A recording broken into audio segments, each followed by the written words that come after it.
બાકરોલ વિસ્તારના જોગણી માતા મંદિરથી બેકલેન્ડ બેકરી સુધીના 3.5 કિલોમીટરના માર્ગ ઉપર મંગળની સ્થિતિ પ્રવર્તતા સ્થાનિકોમાં રોષ. સ્થાનિકો દ્વારા આપવામાં આવેલી પ્રતિક્રિયા મુજબ સદર માર્ગ માટે મંજૂર 2.5 કરોડ કોણ ચરી ગયું. આણંદ મહાનગરપાલિકામાં સમાવિષ્ટ બાકરોલ વિસ્તારમાં આવેલ જોગણી માતાના મંદિરથી બેકલેન્ડ બેકરી સુધીના આશરે 3.5 કિલોમીટર માર્ગ મંગળ ગ્રહની ભૂમિનો અનુભવ કરાવતો હોય તેમ સ્થાનિકોમાં રોષ પ્રવર્તવા પામ્યાનું જાણવા મળ્યું છે. નવાઈની વાત તો એ છે કે ગત વર્ષે સદર માર્ગ માટે 2.5 કરોડની ફાળવણી કરવામાં આવી હતી. તે કોણ ચરી ગયું? શું કાગળ ઉપર માર્ગ દર્શાવી હૈગઈ થઈની આશંકા વ્યક્ત કરવામાં આવી રહ્યાનું પણ જાણવા મળ્યું છે.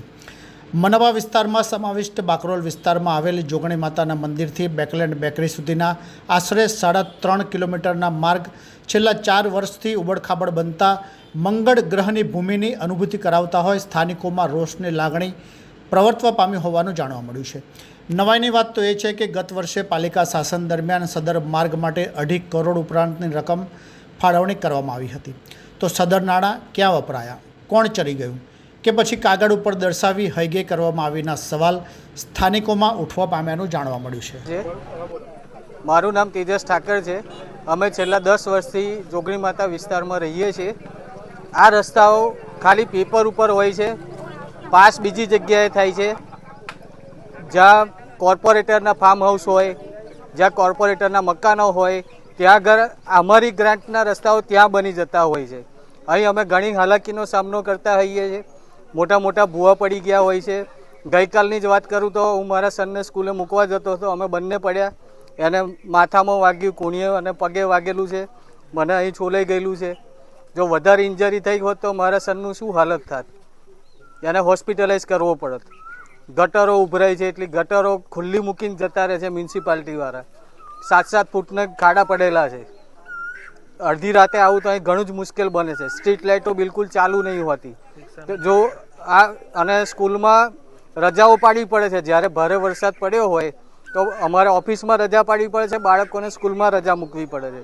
તો અમારે નોકરીમાં પગારે કપાશે, છોકરાઓનું ભણવાનું બગડતું હોય. આ બધી વેદનાઓ જો નેતાઓને ધ્યાનમાં આવતી હોય તો આ રસ્તો વહેલી તકે બનાવે. મારું નામ રૂપલ સેલજ છે. અમે 9 વર્ષથી આ જોગણી માતા વિસ્તારમાં રહીએ છીએ અને અહીંયા એટલું બધું ભયંકર ત્રાસ છે. ઉનાળો હોય, ચોમાસું હોય કે ગમે તે હોય, ખાડા તો પૂરાયા જ નથી.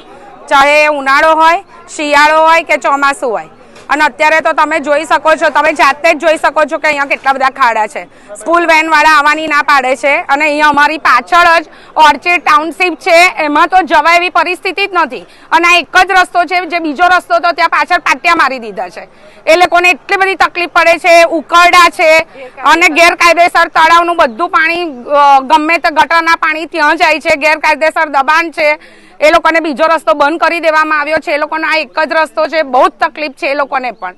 અને સ્ટુડન્ટ સ્કૂલે જઈ નથી શકતા. સ્કૂલ વેનવાળા એવું કહે છે કે તમે તમારી જાતે વ્યવસ્થા કરી લો, સ્કૂલ વેન નહીં આવે. સ્કૂલ વેન બંધ થઈ જાય છે, રિક્ષા બંધ થઈ જાય છે, બ્લિંકિટ નહીં આવતું, ઝોમેટો નહીં આવતું, કોઈ નથી આવતું. આ એરિયામાં કોઈ આવવા જ તૈયાર નથી. અને બીમાર વ્યક્તિ હોય અને રિક્ષાવાળા ના પાડે છે, 108 બી આવતી નથી. તો બીમાર વ્યક્તિ, બધાના ઘરે ગાડી નથી હોતી. બીમાર વ્યક્તિ હોય, અમારે રિક્ષા બોલાવવી પડે છે. તો એ બીમાર વ્યક્તિનું શું? અને કોઈ બી માણસને કંઈ પણ થશે નુકસાન, તેની જવાબદારી કોણ? સરકાર લેવાની છે? નાના બાળકો ગટરમાં, આ ખાડામાં પડી જાય છે, સાયકલો લઈને જાય છે તો એમને ખાડા નથી દેખાતા, એટલું બધું પાણી ભરાઈ જાય છે વરસાદનું. અને આટલી બધી રજૂઆત કરવા છતાં, આટલી બધી અરજીઓ આપવા છતાં પણ આનું કોઈ નિવારણ જ નહીં. મારું નામ પ્રદીપ કૌર છે. અમે સંગમ ગ્રીન ટાઉનશીપમાં રહીએ છીએ. જોગણી માતા ખાંચામથી બેકલેન્ડ સુધીનો રસ્તો, જેમ અગાઉ રજૂઆત કરી તેમ એટલા બધા ભયંકર ખાડા છે, ભૂવા પડે છે. આગળ વાત કરીએ, આમ ચોમાસું આવે કે ના આવે, તમે સહેજ પાણી સહેજ ઉભરાય તો અમારા ટાઉનશીપ આગળ તો એક તળાવ થઈ જાય છે. તો જે સવારનું જે નવા ધોવાનુંથી પાણી બધું ત્યાં ઉભરાય, એમાં પગ મૂકીને અમારે જવાનું. તો આની સુવિધા શું? બે સાથે અમે રજૂઆત કરી છે આણંદ મહાનગરપાલિકામાં.